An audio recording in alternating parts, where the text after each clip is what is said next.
네, 오늘 말씀은 사무엘상 29장 1절로 11절 말씀입니다. 사무엘상 29장 1절로 11절까지 말씀입니다.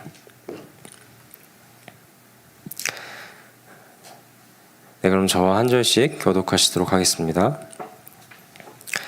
블레셋 사람들은 그들의 모든 군대를 아벡에 모았고 이스라엘 사람들은 이스르엘에 있는 셈 곁에 진쳤더라.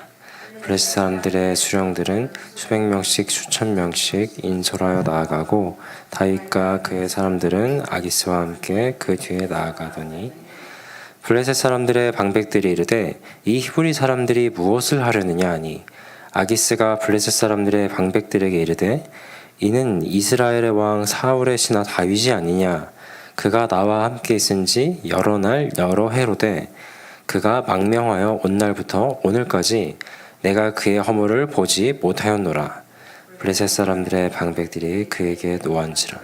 블레셋 방백들이 그에게 이르되 이 사람을 돌려보내어 왕이 그에게 정하신 그 초소로 가게 하소서. 그는 우리와 함께 싸움에 내려가지 못하리니 그가 전장에서 우리의 대적이 될까 하나이다. 그가 무엇으로 그 주와 다시 화합하리이까? 이 사람들의 머리로 하지 아니하겠나이까? 그들이 춤추며 노래하여 이르되 사울이 죽인 자는 천천히요 다윗은 만만이로다 하던 그 다윗이 아니니까 하니 아기스가 다윗을 불러 그에게 이르되 여호와께서 살아계심을 두고 맹세하노니 내가 정직하여 내게 온 날부터 오늘까지 내게 악이 있음을 보지 못하였으니 나와 함께 진중에 출입하는 것이 생각에는 좋으나 수령들이 너를 좋아하지 아니하니 그러므로 이제 너는 평안히 돌아가서 블레셋 사람들의 수령들에게 거슬러 보이게 하지 말라 하니라. 다윗이 아기스에게 이르되 내가 무엇을 하였나이까? 내가 당신 앞에 오늘까지 있는 동안에 당신이 종에게서 무엇을 보셨기에 내가 가서 내 주왕의 원수와 싸우지 못하게 하시나이까 하니 아기스가 다윗에게 대답하여 이르되 내가 내 목전에 하나님의 전령같이 선한 것을 내가 아나 블레셋 사람들의 방백들은 말하기를 그가 우리와 함께 전장에 올라가지 못하리라 하니 그런즉 너는 너와 함께 온 내 주의 신하들과 더불어 새벽에 일어나라. 너희는 새벽에 일어나서 발거든 곧 떠나라 하니라. 함께 읽겠습니다. 이에 다윗이 자기 사람들과 더불어 아침에 일찍이 일어나서 떠나 블레셋 사람들 땅으로 돌아가고 블레셋 사람들은 이스라엘로 올라가니라. 아멘. 네, 다시 다윗의 이야기가 나왔습니다. 어제도 그제도 다윗이 아니라 이 사울의 이야기가 쭉 나왔었잖아요. 그런데 이제 다시 오늘 이 다윗의 이야기가 나왔는데 오늘 이 다윗의 이야기, 이 다윗이 지금 이 블레셋 가운데 있는 모습으로 나오고 있습니다. 우리가 이 사무엘서를 쭉 묵상해 오셨기 때문에 다윗이 왜 블레셋에 있는지는 사실 잘 아시겠지만 다시금 이 블레셋에 가게 된 그 계기와 이유를 조금 살펴보면서 오늘 본문을 함께 묵상하면 좋겠습니다. 이 직접적인 이유가 나오는 부분이 사무엘상 27장 1절로 4절까지의 말씀입니다. 사무엘상 27장 1절로 4절까지 말씀인데 제가 좀 빨리 한번 읽어드리도록 하겠습니다. 27장 1절에 다윗이 그 마음에 생각하기를 내가 후일에는 사울의 손에 붙잡히리니 블레셋 사람들의 땅으로 피하여 들어가는 것이 좋으리로다. 사울이 이스라엘 온 영토 내에서 다시 나를 찾다가 단념하리니 내가 그의 손에서 벗어나리라 하고 다윗이 일어나 함께 있는 사람 600명과 더불어 가드왕 마옥의 아들 아기스에게로 건너가니라. 다윗과 그의 사람들이 저마다 가족을 거느리고 가드에서 아기스와 동거했는데 다윗이 그의 두 아내 이스라엘 여자 아히노함과 나발의 아내였던 갈멜 여자 아비가일과 함께 하였더니 다윗이 가드에 도망한 것을 어떤 사람이 사울에게 전하매 사울이 다시는 그를 수색하지 아니하니라. 이렇게 27장 1절로 4절까지의 말씀이었고요. 이 말씀을 통해서 오늘 다윗이 이 블레셋 가운데 있는 그 직접적인 이유가 무엇이었는지 우리가 알게 되죠. 그 이유가 무엇이었나요? 이 사울을 피하기 위하여서 이 블레셋을 가기로 다윗이 선택하였기 때문에 오늘 이 본문 가운데 다윗이 블레셋에 가 있는 것입니다. 다윗이 갈 때 자기가 함께 하고 있었던 이 600명의 사람들 다 같이, 그리고 그들의 식솔들까지도 다 데리고 갔다라고 나와 있었잖아요. 정확한 수는 우리가 알 수 없지만 대략적으로 한 2,000명 가량이 같이 갔겠구나라고 추정할 수 있어요. 그죠?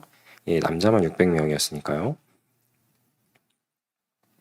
그래서 다윗이 그 많은 사람들을 이끌고 이 블레셋에 들어가기로, 사울을 피하기 위해 들어가기로 선택하여서 이 블레셋에 갔다라고 하는, 그리고 나로부터 이제 이 블레셋에서 이 생활을 하고 있는 다윗의 모습으로 이어지는데, 오늘 본문을 들어서기 전에 이 부분을 조금 우리가 한번 생각을 해보면서 좀 가면 좋겠습니다. 이 다윗이 한 이 선택에 대해서, 블레셋에 들어가는 이것에 대해서 사실 그렇게 이 선택이 그리 좋아 보이지는 않기 때문이에요. 다윗이 이 블레셋으로 들어가게 된 직접적인 계기였던 이 사울을 피하기 위하여서, 그죠? 사울을 피하는 것에 있어서는 아주 효과적인 방법으로 보이기는 하는데, 실상 다윗이 이 블레셋, 이스라엘의 철천지 원수인 이 블레셋 가운데로 들어간다는 것은 사실은 잠재적인 어떤 더 큰 위험을 초래할 수 있을 만한 그런 선택이었다는 것을 우리가 보게 됩니다. 그리고 이 다윗이 이스라엘의 왕으로서 하나님께서 세우신 특별한 이 왕이지 않습니까? 그런데 이 이스라엘의 왕이 자신이 다스리고 통치하여야 할 이 왕의 영토를 떠나서 이방 민족 가운데 들어간다는 것은 그의 사명과는 좀 동떨어져 보이는 발걸음으로 보이죠. 그런데 이 당시에 이 땅이라는 곳, 그 땅과 그 민족, 그리고 그 땅과 그 민족과 그 가운데 있는 그 나라 가운데 자신의 땅을 떠나서 다른 나라 땅, 다른 나라 민족 가운데 거한다는 것은 실상 이스라엘을 떠난다는 것은 하나님을 믿는 그 여호와 신앙으로부터 벗어나서 다른 곳에 가는, 다른 신의 영향력 가운데 들어가는 그런 배경을 생각해야 되거든요.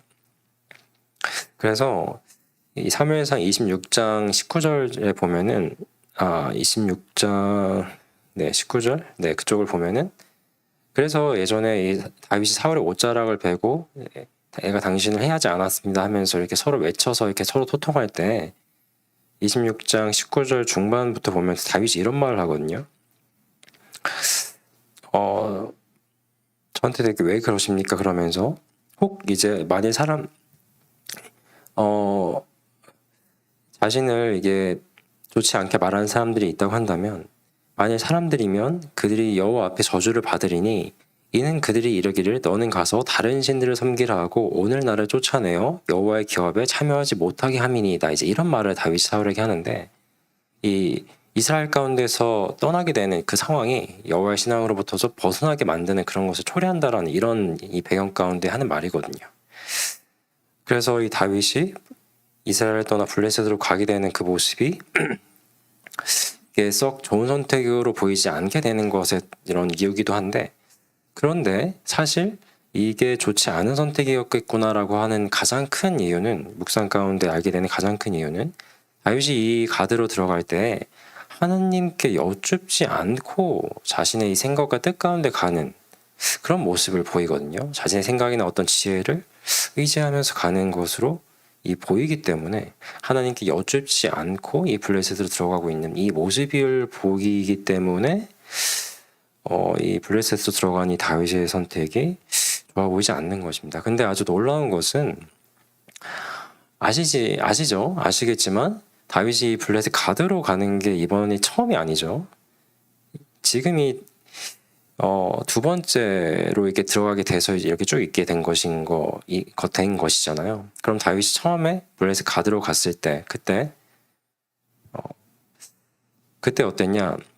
그때도 이제 사울을 피하기 위해서 들어갔고, 거기서 다윗을 알아보는 사람들을 만남으로써 자신의 그 실낙같이 되었던 그 목숨을 부지하고자 어떻게 하죠? 미친 척을 하지 않습니까? 그렇게 해서 겨우 이제 목숨을 건지게 되는데, 그때 이 다윗이 지은 시가 있는데 그게 바로 시편 34편이었어요.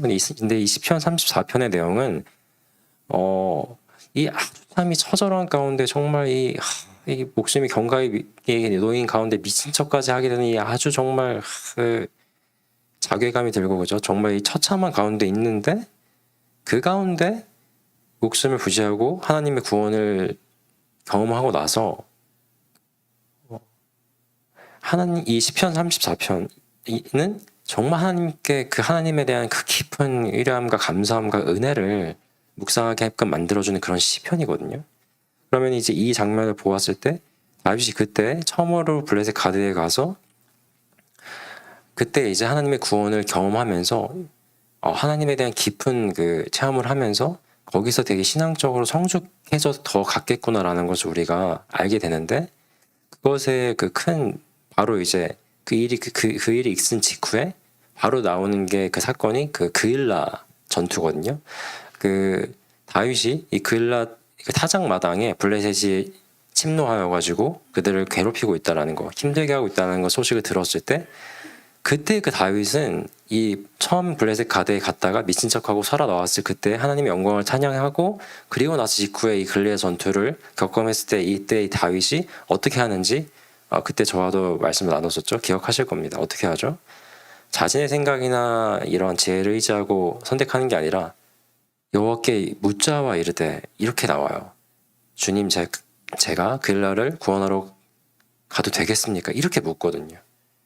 그 처음에 딱 물어봐요. 그랬더니 같이 있던 사람들이 아니 지금 우리도 도망자인데 우리 코가 석자인데 지금 어떻게 갑니까? 이렇게 하니까 그들의 말을 듣는 것이 아니라 다시금 여호와 하나님께 여쭙고 내가 확실히 너에게 이것을 줬다 해서 그 말씀을 듣고는 바로 그대로 행동하는 그런 정말 사실상 어떠한 신앙의 그 성장과 우리가 본받을 만한 그런 모습으로 나아갔던 다윗이 첫 번째 블레셋 가드를 가고 다시 살아 돌아왔었던 그 직후에 보여주는 그런 모습들이었거든요.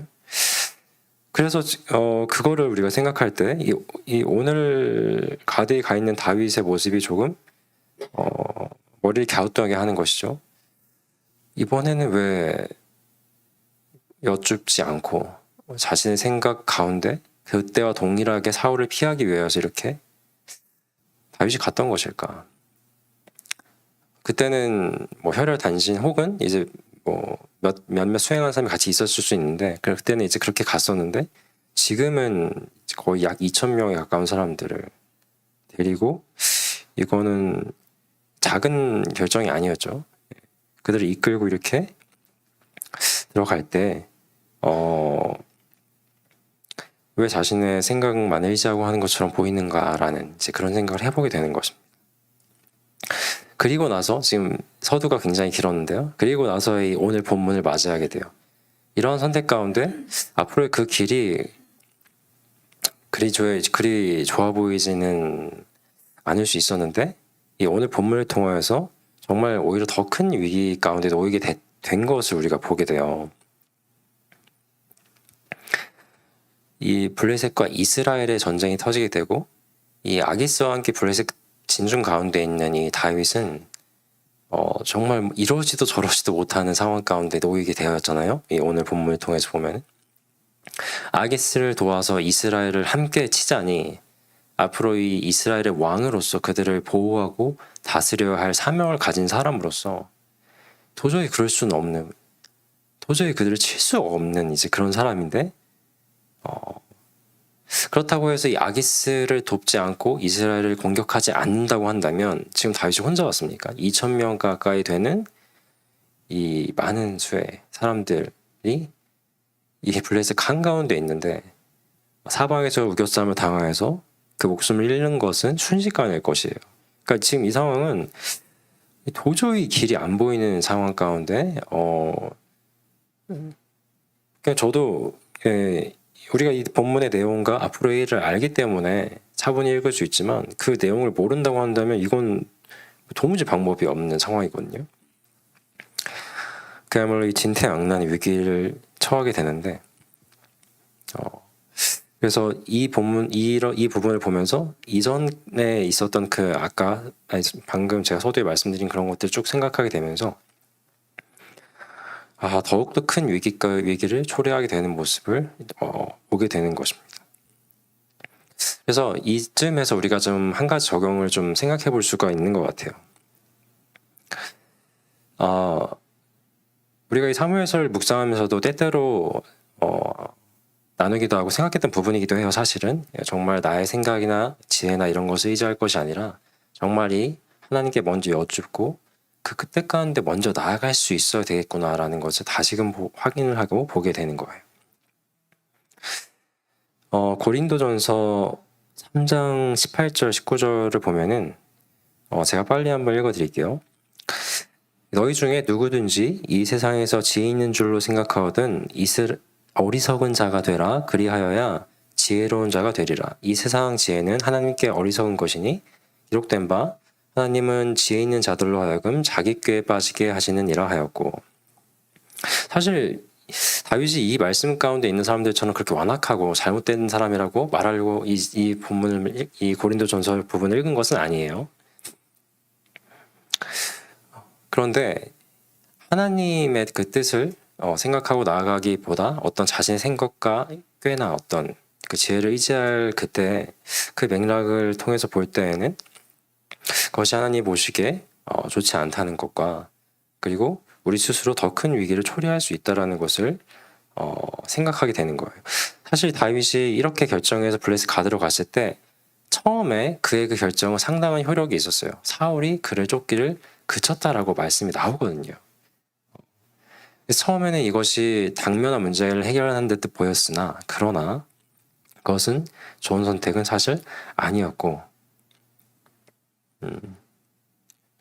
참 어떻게 해야 할지를 도저히 가늠이 안 되는 상황을 또 맞이하게 되는 것을 보게 된 것입니다.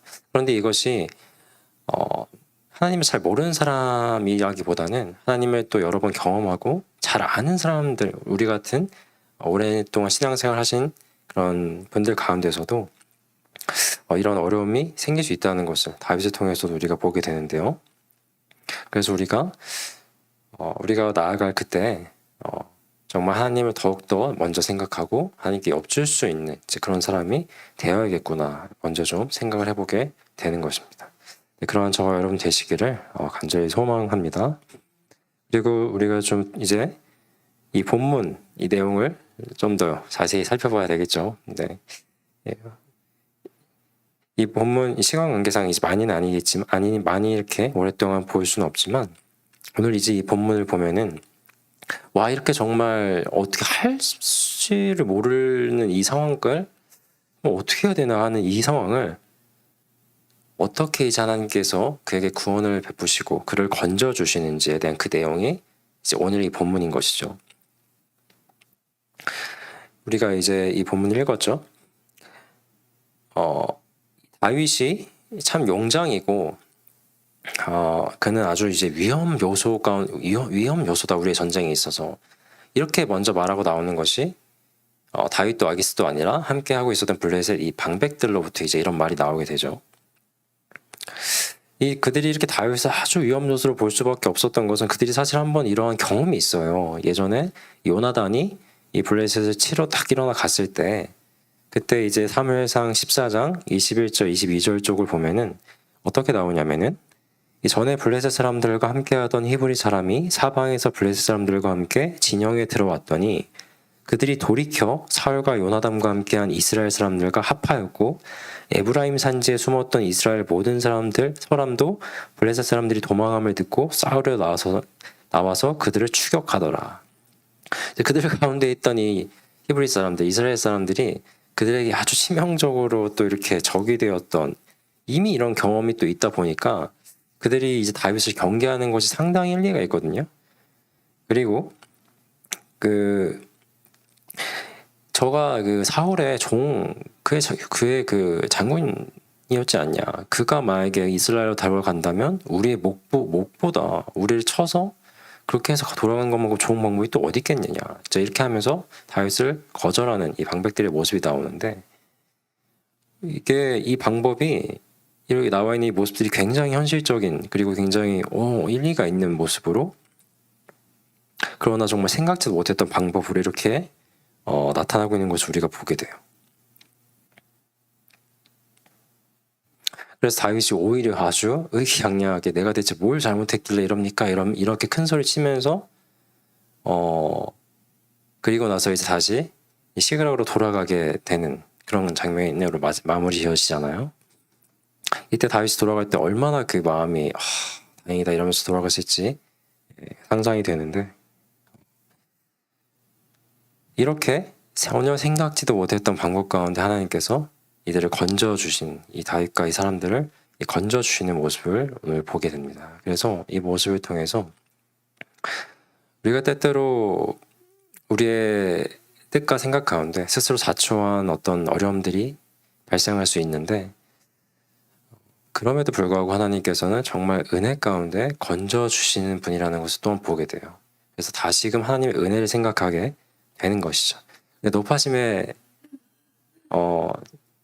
또 생각하게 되는 것은, 내가 뭘 하든지 간에 하나님께서 어쨌건 나를 살려주시겠구나, 뭐 이런, 물론 맞아요. 그런데 그 마음 가운데 먼저 하나님께 여쭈지 않고 나 자신의 뜻대로 살아가는, 이게 한편으로 이제 그런 것을 막 악용하려는 어떤 그런 생각된 마음들이 이 죄된 본성을 가진 인간 우리 가운데 혹 때때로 생겨날지도 모르는데, 사실 그런 것이 아니라 그러한 나임에도 불구하고 은혜를 베풀어 주시는 그 은혜에 우리가 집중할 때 감히 이제, 게다가 하나님이 또 우리의 마음을 모르시겠습니까?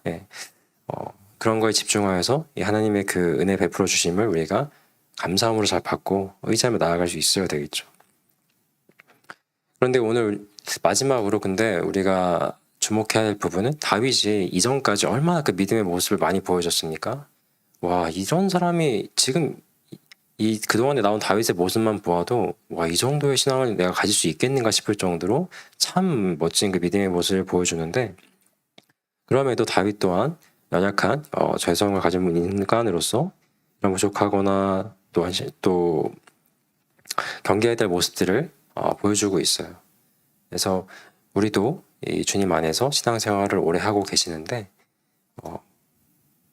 더욱더 우리도 혹 이제 이런 어려움이나 시험에 처할 수도 있다는 것을 경계하시고 조심하시면서 나아가야 되겠구나 생각하시면 좋을 것 같습니다.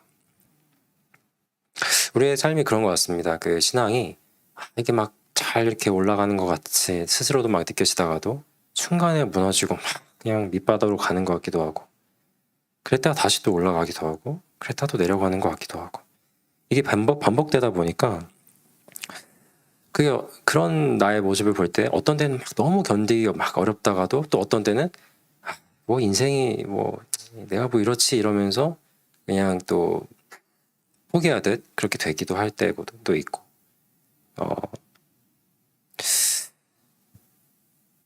그러나 그때마다 늘 하나님께서 우리를 손잡아 주시고 건져 주시고, 때로는 막 그렇게 느껴져요. 막 점점 물 속에 빠져가는 것만 같아요. 막 그렇게 느껴질 때도 있는데, 그때 내 손을 붙들어 주셔 주님께서 또 건져 주시고 하는 그런 삶이 우리 가운데 늘 이 다윗을 늘 주님께서 붙들어 주시고 건져 주셨듯이 우리의 삶 가운데도 그런 삶이 있겠구나라고 생각하시면서 늘 힘을 내시고 또 나아가시는 저와 여러분 되면 참 좋겠습니다.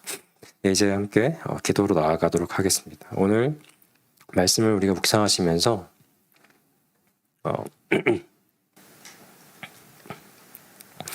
우리가 살아갈 때 나의 생각이나 나의 뜻, 나의 어떤 지혜를 의지하기보다는 가장 먼저 하나님께 여쭙고 주님께 여쭙고 그 길을 따라갈 수 있는 제가 되기를 원합니다.